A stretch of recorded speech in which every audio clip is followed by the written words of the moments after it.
A cultura do grupo ou classe a que se pertence, a cultura do grupo ou classe que depende da cultura da sociedade e a cultura da sociedade que tem a marca da civilização em que está integrada. Por sua vez, o Conselho da Europa define cultura como tudo o que permite ao indivíduo situar-se em relação ao mundo e também em relação ao seu património natal.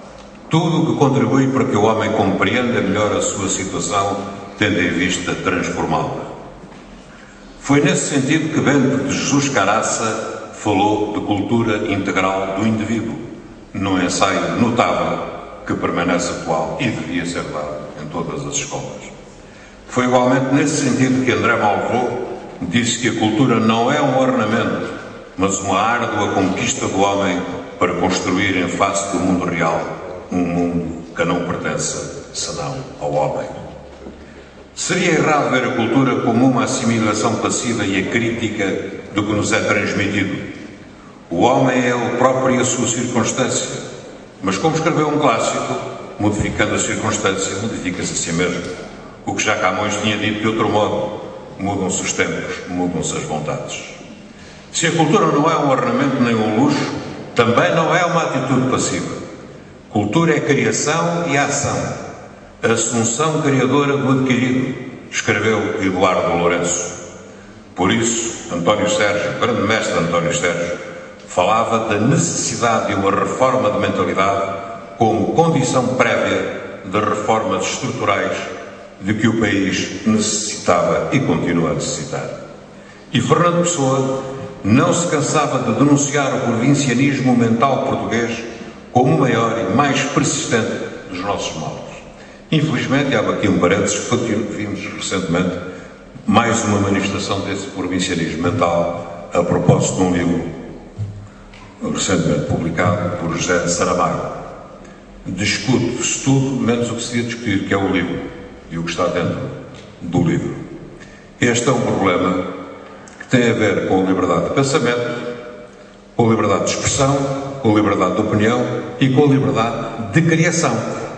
Houve aí uma outra civilização, uma outra religião, uma fata contra um Salman Rushdie, por aquilo que ele escreveu. Espero que aqui não queiram queimar na fogueira, ainda que metaforicamente, o Prémio Nobel da Literatura, o único Prémio Nobel da Literatura que nós temos, Fernando Saramago. E é uma vergonha que um eurodeputado tenha pedido a renúncia à nacionalidade de um dos maiores escritores portugueses de todos os tempos e o único Prémio Nobel da Literatura que nós temos.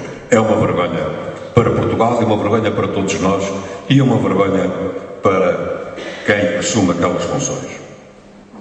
Se o atavismo e o incivismo ameaçam a cultura, também a mundialização faz ao impor uma lógica de economia única, de sentido único e de pensamento único. O que traz consigo uma lógica de cultura e língua única. Sofia de Melbrenner verberava o capitalismo das palavras. É do que, afinal, de certo modo se trata. Um capitalismo do pensamento, um capitalismo das palavras, um imperialismo da língua e da linguagem. E é preciso não esquecer que as grandes transformações que estão a ocorrer têm consequências culturais. Há uma mutação do próprio processo produtivo, onde outrora havia grandes concentrações industriais e proletárias, assistimos agora à deslocalização, à fragmentação e à dispersão. Regiões que eram prósperas e tinham uma cultura própria estão hoje degradadas e progressivamente desertificadas. E há nas grandes cidades, como Paris, Nova Iorque, Los Angeles ou São Paulo, ou as nossas, bairros onde as escolas, os correios, as urgências médicas e, de modo geral, os serviços públicos deixaram de funcionar. Nem a polícia lembra. São os novos guetos da nova crise da civilização e são os sinais da nova barbárie. Bárbaros para os gregos antigos eram os que não falavam a mesma língua e não adoravam os mesmos deuses. Hoje os novos bárbaros são aqueles que não conhecem senão a fria linguagem do cifrão e que substituíram os antigos deuses pelos sacrossantos mercados, de cujas variações decorre o bem-estar de poucos e o sofrimento da maioria da humanidade. Os oráculos dos antigos deuses deram lugar aos novos oráculos, as cotações da bolsa, as ordens de compra e venda dos corretores. Das suas indicações depende a vida das empresas, das famílias, das economias nacionais e também das nossas culturas, das nossas línguas, das nossas identidades. É este fundamentalismo que está na origem do colapso financeiro e da atual crise mundial. As pessoas não são átomos independentes. É a cultura que as liga entre si e que torna possível o desenvolvimento de cada indivíduo. É também pela cultura que se definem as relações das pessoas com o seu meio físico, com o planeta e com o cosmos. E é através dela que se exprimem atitudes e crenças acerca de outras formas de vida. Neste sentido, todas as formas de desenvolvimento, incluindo o desenvolvimento humano, são determinadas pela cultura. A cultura não é um instrumento do progresso material, é o fim e o objetivo do próprio desenvolvimento, entendido no sentido do alargamento das possibilidades e opções de cada indivíduo e da existência humana no seu todo, sob todas as suas formas, em toda a sua plenitude. Mas nenhuma cultura é estática ou imutável. O progresso cultural tem de ser incluído na própria noção de desenvolvimento individual e coletivo. Os períodos de grande transformação da cultura ocidental foram sempre precedidos por grandes desordens sociais e económicas, mas também por fraturas de identidade manifestadas na própria língua. O síndrome de Babel traduz a impossibilidade de comunicar porque ninguém entende a fala de ninguém. Vivemos num tempo marcado por duas tensões antagónicas. Por um lado, a tendência para a uniformização, o pensamento único, e por outro, como vimos, a fragmentação, a desagregação e a perda do sentido. A tentativa de impor como cultura o culto do dinheiro e da força é uma forma de violência e uma manifestação de barbárie que está dentro das nossas cidades, das nossas casas, sobretudo das nossas televisões, das nossas rádios e também dos nossos computadores. Corrói as nossas culturas e as nossas identidades. Mata a diversidade e é um atentado contra a cultura e contra a própria liberdade. Nenhum país se identifica necessariamente com uma só cultura. A maior parte dos países são multiculturais, multinacionais e multiétnicos, com várias línguas, religiões e estilos de vida. É preciso respeitar as práticas culturais alheias, mas o respeito implica mais do que tolerância, pressupõe acreditar que a diversidade cultural é uma oportunidade e um enriquecimento recíproco. No mundo em que a purificação étnica, o fanatismo religioso e os preconceitos raciais fazem parte do cotidiano, podemos interrogar-nos sobre como se pode substituir o ódio pelo respeito e pela tolerância.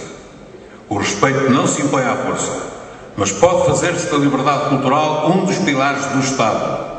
A liberdade cultural é individual e coletiva, implica o direito de cada um e cada grupo seguir ou adotar os modos de vida que escolher, sem ameaças nem coações, desde que respeite a comunidade. A liberdade cultural é também uma garantia da própria liberdade e uma forma de encorajar a criatividade, a diversidade e a inovação, fundamentos do desenvolvimento humano. Não há nem pode haver uma civilização mundial no sentido absoluto que por vezes se dá ao termo. A civilização implica a coexistência de culturas que ofereçam o máximo de diversidade. Como escreveu Claude Lévi-Strauss, a civilização mundial não pode ser senão a coligação à escala mundial de culturas que preservam a sua originalidade. É esse um dos sentidos da aliança de civilizações. E Portugal está em condições históricas que lhe conferem um papel especial. Fomos durante séculos um cais de embarque, mas hoje somos também um porto de abrigo, onde se misturam povos e culturas. Passamos a ser um país de imigração e não apenas de emigração, embora continuemos a ser também um país de emigração. A nossa diversidade étnica, cultural, nacional e espiritual é também uma oportunidade de desenvolvimento. Por isso tenho defendido uma sociedade inclusiva e cosmopolita, que saiba conjugar diversidade e cidadania, o mútuo reconhecimento da dignidade individual com a cooperação e a solidariedade, prevenindo a segmentação social e a discriminação racial.